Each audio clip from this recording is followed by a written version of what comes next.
नमस्कार साथियों, मैं कुलदीप कुमावत स्वागत करता हूं मेरे YouTube चैनल के स्टडी सेंटर पर। साथियों, निबंध की जो श्रृंखला थी उसमें आज अपन पढ़ने जा रहे हैं मजदूरी और प्रेम, सरदार पूरण सिंह। साथियों, नेट के पाठ्यक्रम में समाहित हिंदी निबंध की जो इकाई है उस इकाई में अपन कुछ निबंध पढ़ चुके थे। आज शीर्षक है मजदूरी और प्रेम। इससे पहले नाटक, रामचंद्र शुक्ल के कथन, कहानियाँ आदि के वीडियो अपलोड किए जा चुके हैं। आप उन्हें जरूर देखिए क्योंकि नेट की परीक्षा के लिए वे अत्यधिक महत्वपूर्ण है। उनमें समीक्षात्मक रूप में सभी चीज़ें बताई गई हैं जो आपके लिए बहुत ही सहायक सिद्ध होंगे। मजदूरी और प्रेम सरदार पूरण सिंह का बहुत ही महत्वपूर्ण निबंध है। देखते हैं इसमें आगे। ये सरदार पूरण सिंह का छायाचित्र आप देख सकते हैं। साथियों, और एक महत्वपूर्ण बात, चैनल को सब्सक्राइब, लाइक, कमेंट और शेयर ज़रूर करें। साथियों, आप सब्सक्राइब करोगे, लाइक करोगे, कमेंट करोगे और शेयर करोगे तो मैं और भी आकर्षक वीडियो आपके लिए लेकर आता रहूँगा। समय ज़्यादा न लेते हुए पढ़ते हैं मजदूरी और प्रेम। इससे पहले सरदार पूरण सिंह का एक परिचय। जन्म 17 फरवरी 1831 एबटाबाद, पाकिस्तान में इनका जन्म हुआ था। ये विशेष रूप से ध्यान में रखना। और द्विवेदी युग के सर्वश्रेष्ठ निबंधकार हैं। कविता संग्रह इनके खुले मैदान और खुले आसमानी रंग, ये इनके कविता संग्रह हैं। निबंधों की चर्चा की जाए तो सच्ची वीरता 1909 में सरस्वती पत्रिका में प्रकाशित हुआ था। कन्यादान 1909, पवित्रता 1910। अधूरा निबंध, अगर परीक्षा में पूछा जाए कि इनका अधूरा निबंध कौन सा है तो वह है पवित्रता। आचरण की सभ्यता 1912, मजदूरी और प्रेम 1912, अमेरिका का मस्ताना योगी वॉल्ट हिटमैन 1913, ब्रह्म क्रांति और नयनों की गंगा, ये इनके अन्य निबंध हैं। अन्य की चर्चा करें तो इनमें the story of Swami Ram, the sketches from Sikh history at his feet, short stories, veena players, sisters of the spinning wheel, Guru Gobind Singh, the life and teachings of Shri Guru Tegh Bahadur, on the paths of life, Swami Ramtirtha Maharaj की असली जिंदगी पर तेराना नजर इत्यादि इनकी अन्य रचनाएं हैं। और निधन की चर्चा करें तो इनका निधन 31 मार्च 1931 को देहरादून में हुआ। आगे देखते हैं।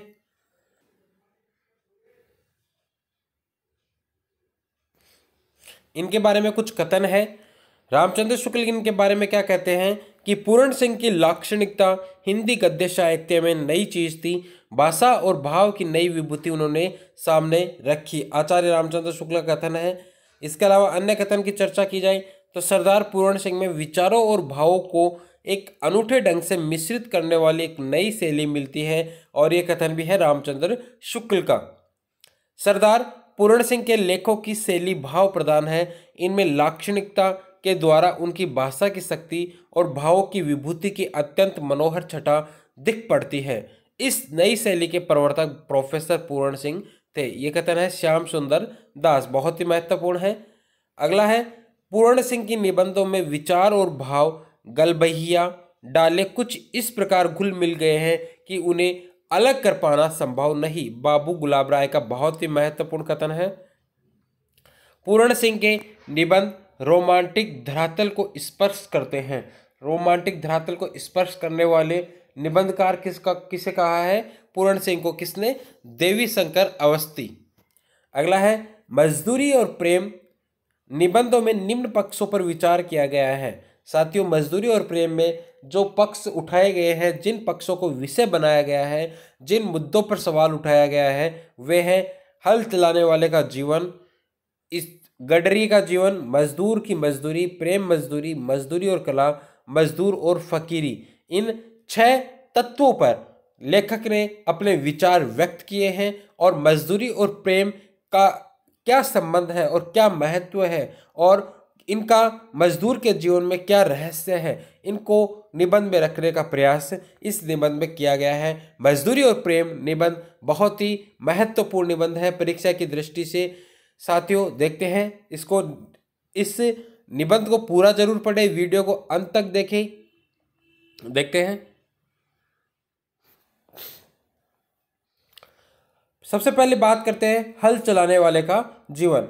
हल चलाने वाले और भेड़ चराने वाले प्राय स्वभाव से ही साधु होते हैं।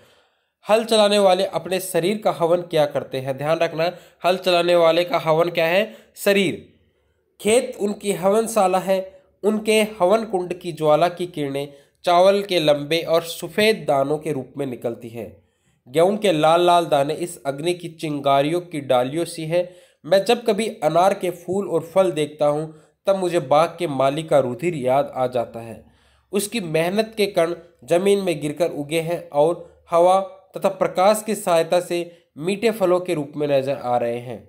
किसान मुझे अन्न में, फूल में, फल में आहुति हुआ सा दिखाई पड़ता है। कहते हैं ब्रह्माहुति में जगत पैदा हुआ है। अन्न पैदा करने में किसान में ब्रह्मा के समान है। खेती उसके ईश्वरीय प्रेम का केंद्र है। उसका सारा जीवन पत्ते पत्ते में, फूल फूल में, फल फल में बिखर रहा है। वृक्षों की तरह उसका भी जीवन एक प्रकार का मौन जीवन है। वायु, जल, पृथ्वी, तेज और आकाश की निरोगता इसी के हिस्से में है। विद्या यह नहीं पढ़ा। एक हल चलाने वाले का जीवन बताया जा रहा है कि वह कैसा है। जप और तप यह नहीं करता। संध्या वंदनादि इसे नहीं आते। मतलब जीवन के जो नित्य क्रम है, जो जीवन में जो क्रम गठित होते हैं, वह उन क्रमों से हल चलाने वाले का कोई रिश्ता नहीं होता। ध्यान का इसे पता नहीं। मंदिर, मस्जिद, गिरजे से इसे कोई सरोकार नहीं। केवल साग पात खाकर ही यह अपनी भूख का निवारण कर लेता है। ठंडे चश्मों और बहती हुई नदियों के शीतल जल से यह अपनी प्यास बुझा लेता है। प्रातःकाल उठकर यह अपने हल बैलों को नमस्कार करता है और खेत जोतते चले जाता है। दोपहर की धूप इसे भाती है। इसके बच्चे मिट्टी ही में खेलकर बड़े हो जाते हैं। इसको और इसके परिवार को बैलों और गायों से प्रेम है।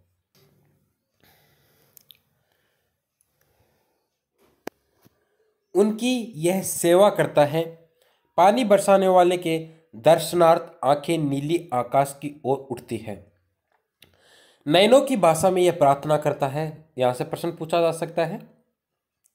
साय और प्रातः, दिन और रात विधाता इसके हृदय में अचिंतनीय और अद्भुत आध्यात्मिक भावों की वृष्टि करता है। यदि कोई इसके घर आ जाता है तो यह उसको मृदु वचन, मीठे जल और अन्न से तृप्त करता है। धोखा यह कहीं किसी को नहीं देता।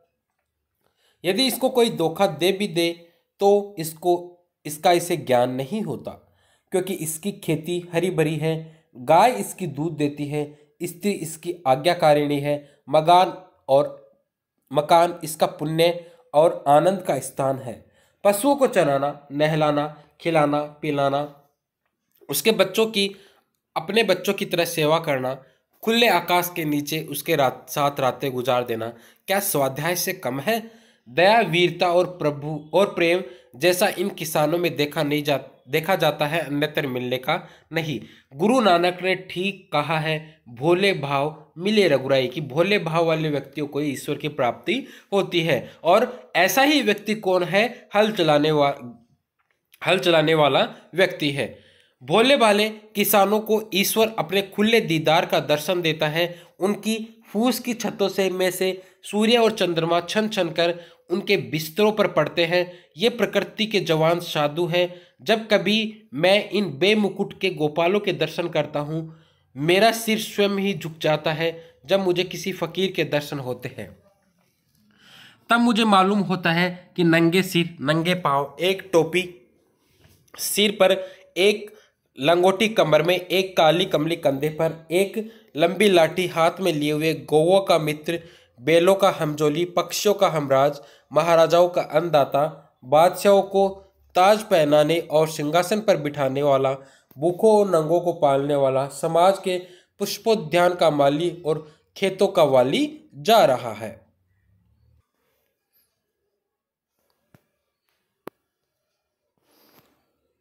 अब चर्चा करते हैं गडरिये का जीवन। गडरिये का जीवन कैसा होता है?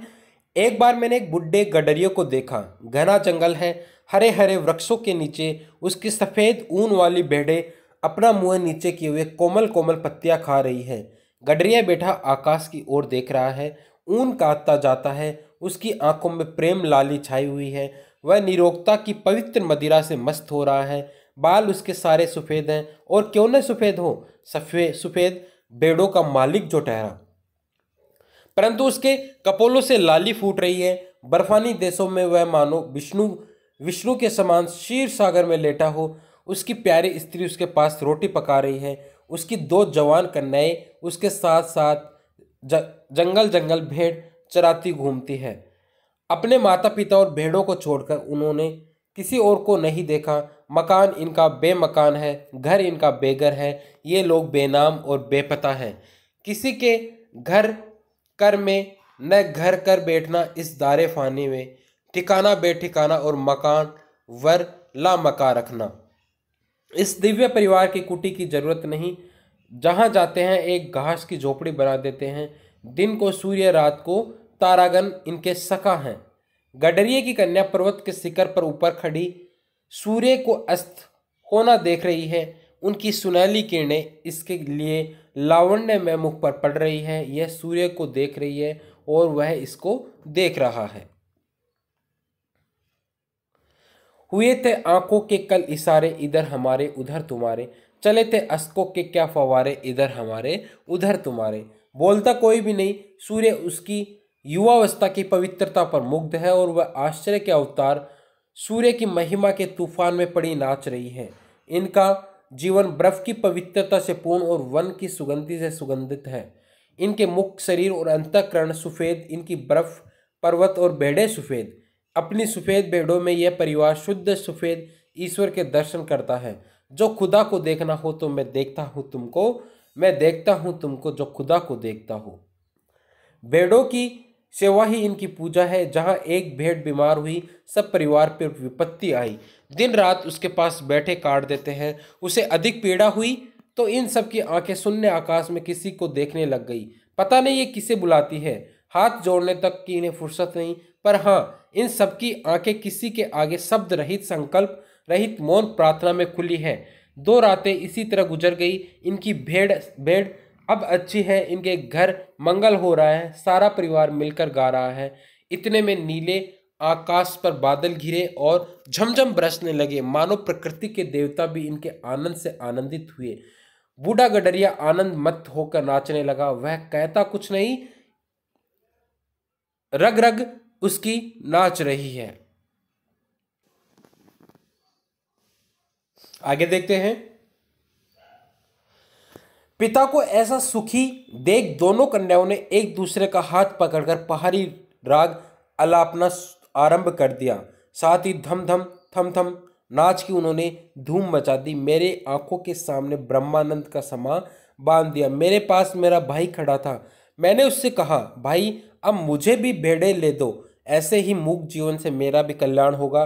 विद्या को भूल जाऊं तो अच्छा है, मेरी पुस्तकें खो जाए तो उत्तम है। ऐसा होने से कदाचित इस वनवासी परिवार की तरह मेरे दिल के नेत्र खुल जाए और मैं ईश्वरीय झलक देख सकूं। चंद्र और सूर्य की विस्तृत ज्योति में जो वेद गान हो रहा है उसे इस गडरी की कन्याओं की तरह मैं सुन तो न सकूं परंतु कदाचित प्रत्यक्ष देख सकूं। कहते हैं ऋषियों ने भी इनको देखा ही था, सुना न था। पंडितों की ऊटपटांग बातों से मेरा जी उगता गया है। प्रकृति की मंद मंद हंसी में ये अनपढ़ लोग ईश्वर के हंसते हुए ओट देख रहे थे। पशुओं के अज्ञान में गंभीर ज्ञान छिपा हुआ है। इन लोगों के जीवन में अद्भुत आत्मानुभव भरा हुआ है। गडरी के परिवार की प्रेम मजदूरी का मूल्य कौन दे सकता है। इस प्रकार गडरी का जीवन कैसा था, इन पंक्तियों के माध्यम से अपन ने देखा। आगे देखते हैं। एक मजदूर की मजदूरी क्या होती है। आपने 4 आने पैसे मजदूर के हाथ में रखकर कहा, यह लो दिन भर की अपनी मजदूरी। वाह क्या दिल लगी है। हाथ, पांव, सिर, आंखें इत्यादि सब के सब अवयव उसने आपको अर्पण कर दिए। ये सब चीज़ें उसकी तो थी ही नहीं, ये तो ईश्वरीय पदार्थ थे। जो पैसे आपने उसको दिए वे भी न आपके न थे, वे तो पृथ्वी से निकली हुई धातु के टुकड़े थे, अतएव ईश्वर के निर्मित थे। मजदूरी का ऋण तो परस्पर की प्रेम सेवा से चूकता होता है, अन्न धन देने से नहीं। वे तो दोनों ही ईश्वर के हैं। अन्न धन वही बनाता है, जल भी वही देता है। एक जिल्द साज ने मेरी एक पुस्तक की जिल्द बांध दी। मैं तो इस मजदूर को कुछ भी न दे सका। परंतु उसने उम्र भर के लिए एक विचित्र वस्तु मुझे दे डाली। जब कभी मैंने उस पुस्तक को उठाया, मेरे हाथ जिल्द साज के हाथ पर जा पड़े। पुस्तक देखते ही मुझे जिल्द साज याद आ जाता है। वह मेरा आमरण मित्र हो गया है। पुस्तक हाथ में आते ही मेरे अंतःकरण में रोज भरत मिलाप का सा समा बंध जाता है। गाढ़े की एक कमीज को एक अनाथ विधवा सारी रात बैठकर सीती है। देखते हैं मजदूर की मजदूरी देखना है साथियों। साथ ही साथ वह अपने दुख पर रोती भी है। एक दिन को खाना न मिला, रात को भी कुछ मैसर नहीं हुआ, मैसर उपलब्ध। वह एक टांके पर आशा करती है कि कमीज कल तैयार हो जाएगी। उसकी मजदूर की मजदूरी देख रही है, तब कुछ तो खाने के लिए मिलेगा। जब वह थक जाती है तब ठहर जाती है। सुई हाथ में लिए हुए है, कमीज घुटने पर बिछी हुई है। उसकी आंखों की दशा उस आकाश की जैसी है जिसमें बादल बरसकर अभी अभी बिखर गए हैं। खुली आंखें ईश्वर के ध्यान में लीन हो रही है। कुछ काल के उपरांत हे राम कहकर उसने फिर सीना शुरू कर दिया।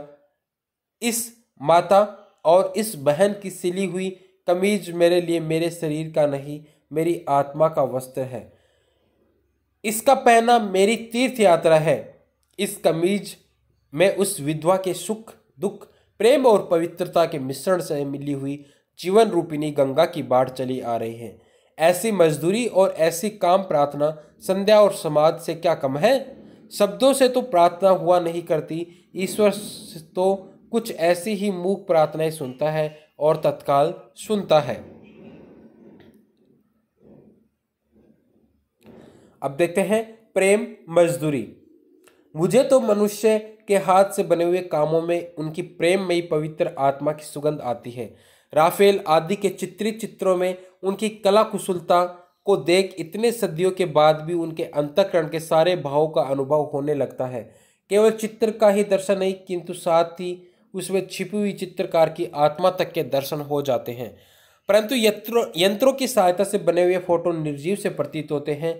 उनमें और हाथ के चित्रों में उतना ही भेद है जितना कि बस्ती और शमशान में। हाथ की मेहनत से चित्रों में जो रस भर जाता है वह भला लोहे के द्वारा बनाई हुई चीज में कहाँ। जिस आलू को मैं स्वयं बोता हूँ, मैं स्वयं पानी देता हूँ, जिसके इर्द गिर्द की घास पात खोदकर मैं साफ करता हूँ, उस आलू में जो रस मुझे आता है वह टिन में बंद किए हुए अचार मुरब्बे में नहीं आता। मेरा विश्वास है कि जिस चीज में मनुष्य के प्यारे हाथ लगते हैं उसमें उसके हृदय का प्रेम और मन की पवित्रता सूक्ष्म रूप में मिल जाती है और उसमें मुर्दे को जिंदा करने की शक्ति आ जाती है।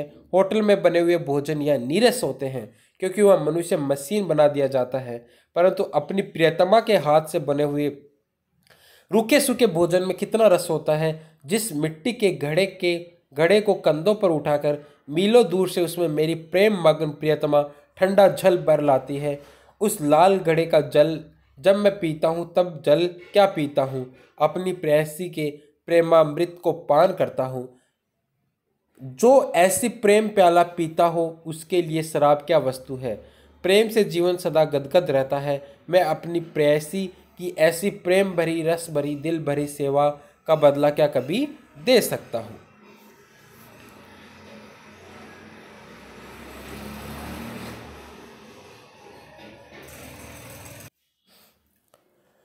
उधर प्रभात ने अपने सफेद किरणों से अंधेरी रात पर सफेदी सी छिटकाई। इधर मेरी प्रेयसी मैना अथवा कोयल की तरह अपने बिस्तर से उठी।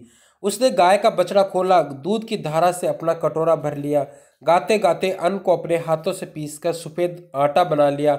इस सफेद आटे से भरी हुई छोटी सी टोकरी सिर पर, एक हाथ में दूध से भरा हुआ लाल मिट्टी का कटोरा, दूसरे हाथ में मक्खन की हांडी। जब मेरी प्रिया घर की छत के नीचे इस तरह खड़ी हो जाती है तब वह छत के ऊपर की श्वेत प्रभा से भी अधिक आनंददायक, बलदायक, बुद्धिदायक जान पड़ती है। उस समय वह उस प्रभा से अधिक रसीली, अधिक रंगीली, भी जीती जागती, चैतन्य और आनंदमयी प्रातःकालीन शोभा सी लगती है। मेरी प्रिया अपने हाथ से चुनी हुई लकड़ियों को अपने दिल से चुराई हुई एक चिंगारी से लाल अग्नि में बदल देती है। जब वह आटे को चलनी से छानती है तब मुझे उसकी चलनी के नीचे एक अद्भुत ज्योति की लौ नजर आती है। जब वह उस अग्नि के ऊपर मेरे लिए रोटी बनाती है तब उसके चूल्हे के भीतर मुझे तो पूर्व दिशा की नभो लालिमा से भी अधिक आनंददायिनी लालिमा देख पड़ती है। यह रोटी नहीं, कोई अमूल्य पदार्थ है। मेरे गुरु ने इसी प्रेम से संयम करने का नाम योग रखा है। मेरा यही योग है। या योग की परिभाषा पूछी जा सकती है साथियों। आगे देखते हैं। अब है मजदूरी और कला। आदमियों की तिजारत करना मूर्खों का काम है। सोने और लोहे के बदले मनुष्य को बेचना मना है। आजकल भाप की कलों का दाम तो हजारों रुपए है, परंतु मनुष्य कौड़ी के सौ सौ बिकते हैं। सोने और चांदी की प्राप्ति से जीवन का आनंद नहीं मिल सकता। सच्चा आनंद तो मुझे मेरे काम से मिलता है। मुझे अपना काम मिल जाए तो फिर स्वर्ग प्राप्ति की इच्छा नहीं, मनुष्य पूजा ही सच्ची ईश्वर पूजा है। मंदिर और गिरजे में क्या रखा है? ईंट, पत्थर, चूना, कुछ भी कहो। आज से हम अपने ईश्वर की तलाश मंदिर, मस्जिद, गिरजा और पोथी में न करेंगे। अब तो यही इरादा है कि मनुष्य की अनमोल आत्मा में ईश्वर के दर्शन करेंगे। यही आर्ट है, यही धर्म है। मनुष्य के हाथ से ही ईश्वर के दर्शन कराने वाले निकलते हैं। बिना काम, बिना मजदूरी, बिना हाथ के कला कौशल के विचार और चिंतन किस काम के? सभी देशों के इतिहासों से सिद्ध है कि निकम्मे पादरियों, मौलवियों, पंडितों और साधुओं का दान के अन्न पर पला हुआ ईश्वर चिंतन अंत में पाप, आलस्य और भ्रष्टाचार में परिवर्तित हो जाता है। अर्थात जो धार्मिक क्षेत्र में या धार्मिक केंद्रों पर रहने वाले जो व्यक्ति है वह अंत में पाप, आलस्य और भ्रष्टाचार में लिप्त हो जाते हैं। जिन देशों में हाथ और मुंह पर मजदूरी की धूल नहीं पड़ने पाती, वे धर्म और कला कौशल में कभी उन्नति नहीं कर पाते। पद्यासन निकम्मे सिद्ध हो चुके हैं। यही आसन ईश्वर प्राप्ति करा सकते हैं, जिनसे जोतने, बोने, काटने और मजदूरी का काम लिया जाता है। लकड़ी, ईंट और पत्थर को मूर्तिमान करने वाले लुहार, बढ़ई, मेमार तथा किसान आदि वैसे ही पुरुष है जैसे कवि, महात्मा और योगी। उत्तम से उत्तम और नीच से नीच काम सबके सब प्रेम शरीर के अंग है। निकम्मे रहकर मनुष्य की चिंतन शक्ति थक गई है। बिस्तरों और आसनों पर सोते और बैठे बैठे मन के घोड़े हार गए हैं। सारा जीवन निचुड़ चुका है। स्वप्न पुराने हो चुके हैं। आजकल की कविता में नयापन नहीं, उसमें पुराने जमाने की कविता की पुनरावृत्ति मात्र है। इस नकल में असल की पवित्रता और कुंवारेपन का अभाव है।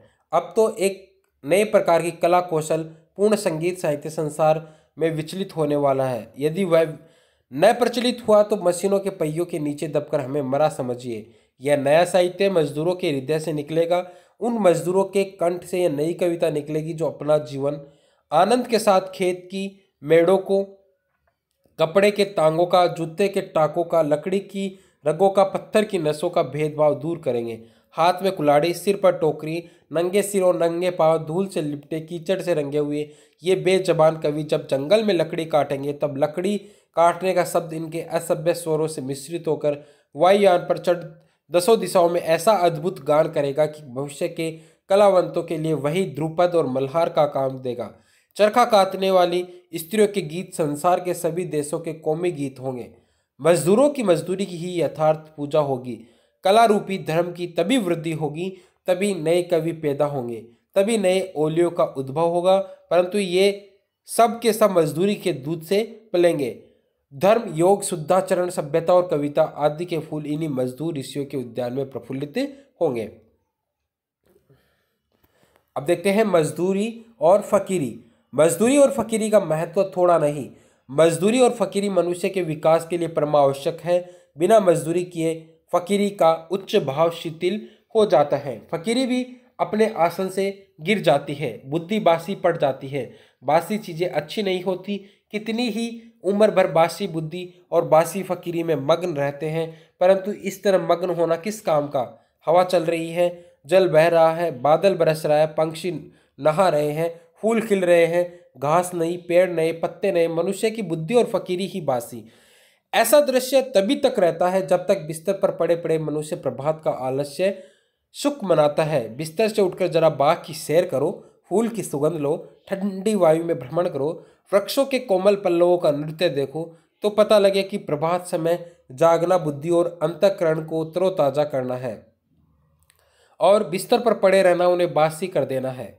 निकम्मे बैठे हुए चिंतन करते रहना अथवा बिना काम किए शुद्ध विचार का दावा करना मानो सोते सोते खर्राटे मारना है। जब तक जीवन के अरण्य में पादरी, मौलवी, पंडित और साधु सन्यासी हल, कुदाल और खुरप्पा लेकर मजदूरी न करेंगे, तब तक उनका आलस्य जाने का नहीं।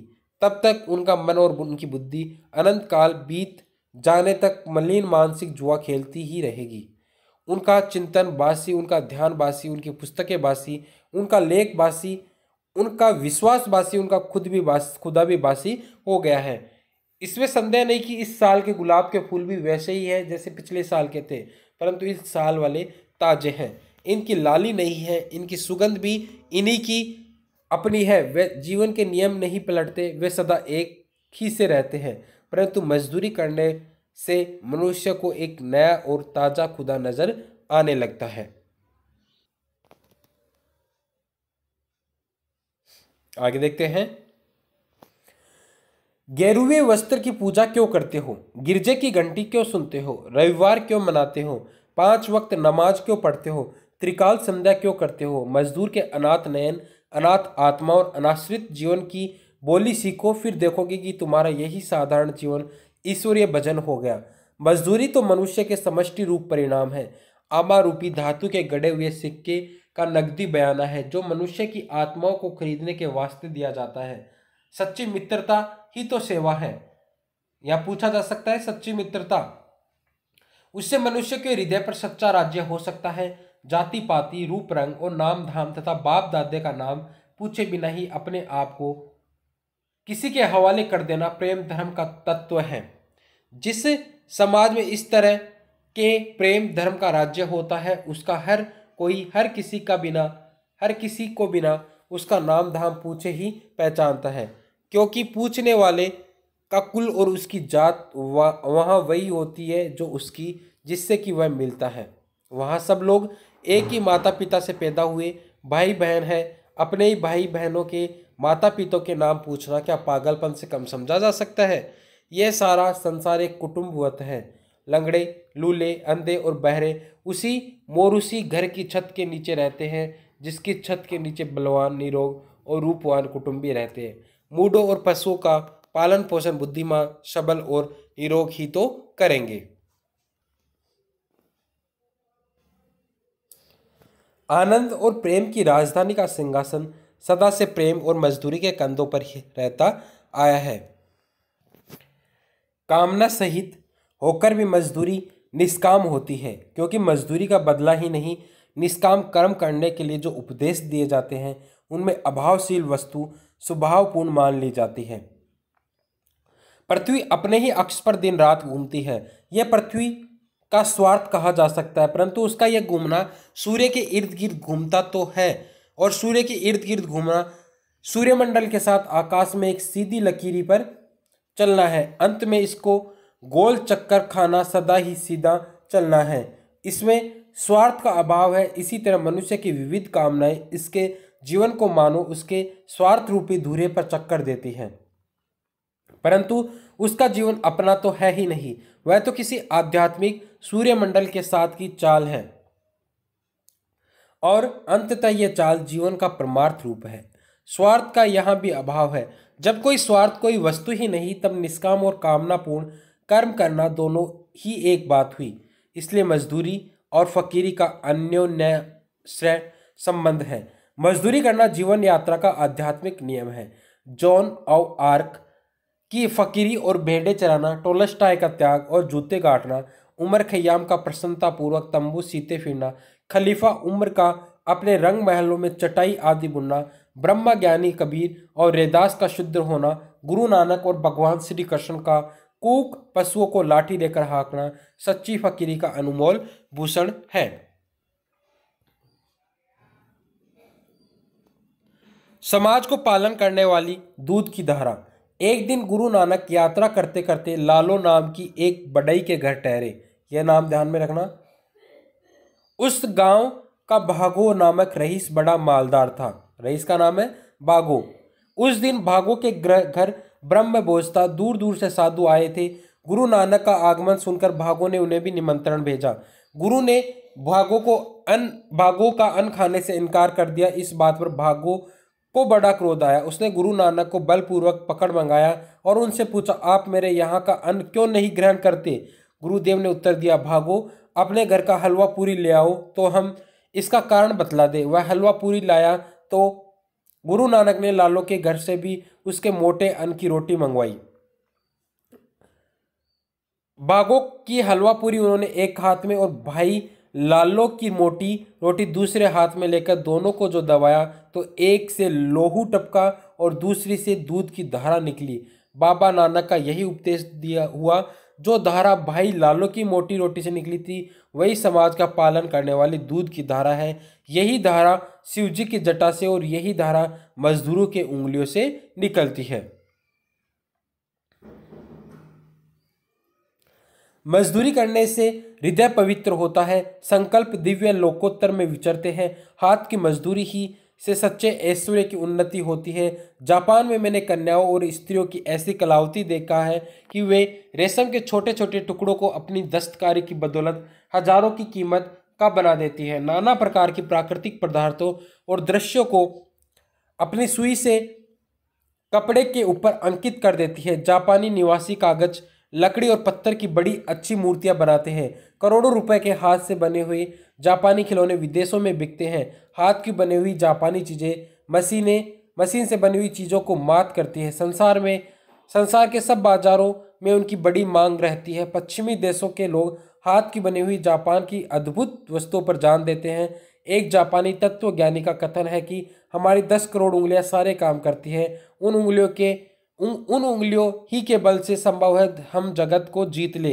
We shall beat the world with the tips of our fingers. जब तक धन और ऐश्वर्य की जन्मदात्री हाथ की कारीगरी की उन्नति नहीं होती तब तक भारतवर्षी क्या किसी भी देश या जाति की दरिद्रता दूर नहीं हो सकती।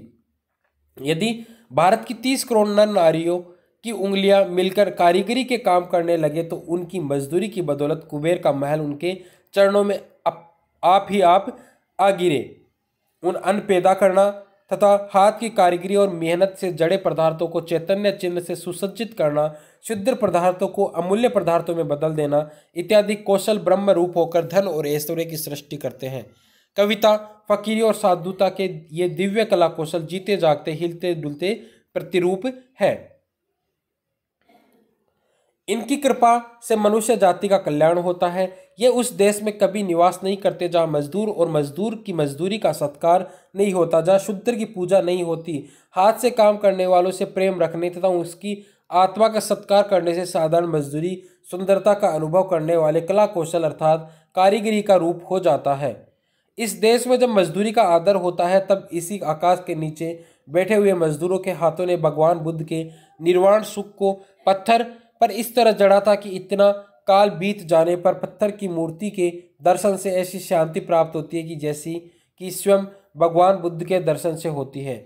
मुँह, हाथ, पांव इत्यादि का गढ़ देना साधारण मजदूरी, परंतु मन के गुप्त भावों और अंतःकरण की कोमलता तथा जीवन की सभ्यता की प्रत्यक्ष प्रकट कर देना प्रेम मजदूरी है। शिवजी के तांडव नृत्य को और पार्वती जी के मुख की शोभा को पत्थरों की सहायता से वर्णन करना जड़ को चैतन्य बना देना है। इस देश में कारीगरी का बहुत दिनों से अभाव है। महमूद ने जो सोमनाथ के मंदिरों में प्रतिष्ठित मूर्तियां तोड़ी थी उससे उसकी कुछ भी वीरता सिद्ध नहीं होती। उन मूर्तियों को तो हर कोई तोड़ सकता था। उनकी वीरता की प्रशंसा तब होती जब वह यूनान की प्रेम मजदूरी अर्थात वहां वालों के हाथ की अद्वितीय कारीगरी प्रकट करने वाली मूर्तियां तोड़ने का साहस कर सकता। वहां की मूर्तियां तो बोल रही हैं, वे जीती जागती हैं, मुर्दा नहीं। इस समय के देव स्थानों में स्थापित मूर्तियां देखकर अपने देश की आध्यात्मिक दुर्दशा पर लज्जा आती है। उनसे तो यदि आंगड़ पत्थर रख दिए जाए तो अधिक शोभा पाते। जब हमारे यहाँ के मजदूर, चित्रकार तथा लकड़ी और पत्थर पर काम करने वाले भूखों मरते हैं तब हमारे मंदिरों की मूर्तियां कैसे सुंदर हो सकती है। ऐसे कारीगर तो यहाँ शूद्र के नाम से पुकारे जाते हैं। याद रखिए, मेरा शूद्र राजा के मूर्ति पूजा किंवा कृष्ण और शालिग्राम के छिचोरेपन से दरिद्रता को प्राप्त हो रहे हैं। यही कारण है कि आज हम जातीय दरिद्रता से पीड़ित हैं।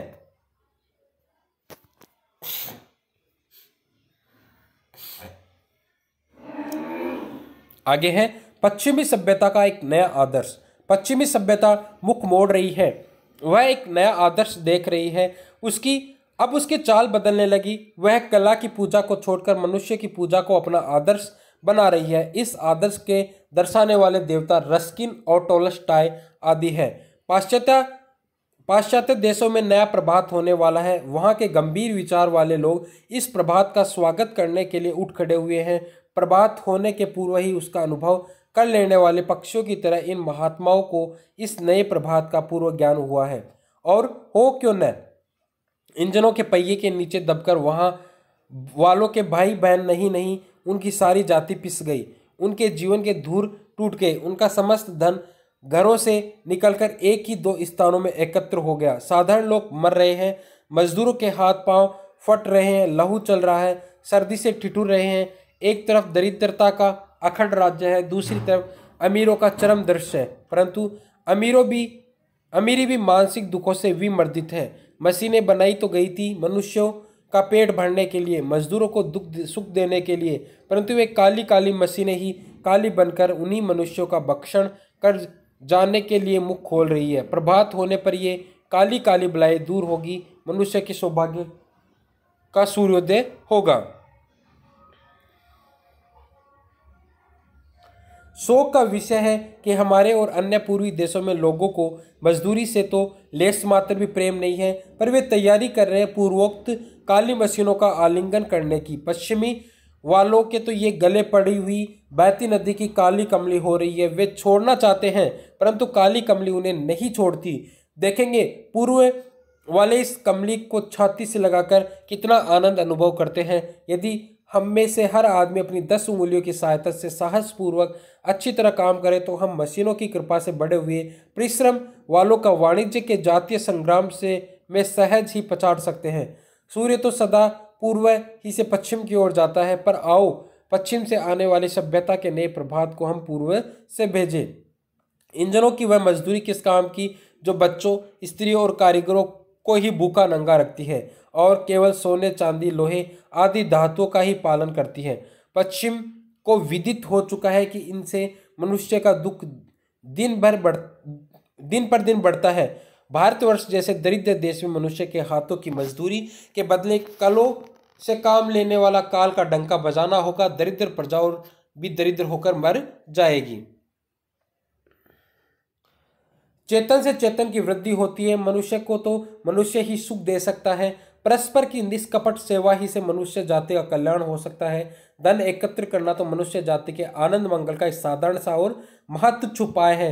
धन की पूजा करना नास्तिकता है। ईश्वर को भूल जाना है। अपने भाई बहनों तथा मानसिक सुख और कल्याण के देने वालों को मारकर अपने सुख के लिए शारीरिक राज्य की इच्छा करना है। जिस डाल पर बैठे हैं उसी डाल को स्वयं ही कुलाड़ी से काटना है। अपने प्रियजनों से रहित राज्य किस काम का। प्यारी मनुष्य जाति का सुख ही जगत के मंगल का मूल साधन है। बिना उसके सुख के अन्य सारे उपाय निष्फल है। धन की पूजा से ऐश्वर्य, तेज, बल और पराक्रम नहीं प्राप्त होने का। चैतन्य आत्मा की पूजा से ही ये पदार्थ प्राप्त होते हैं। चैतन्य पूजा ही से मनुष्य के प्रेम व हृदय, निष्कपट मन और मित्रतापूर्ण नेत्रों से निकलकर बहती है।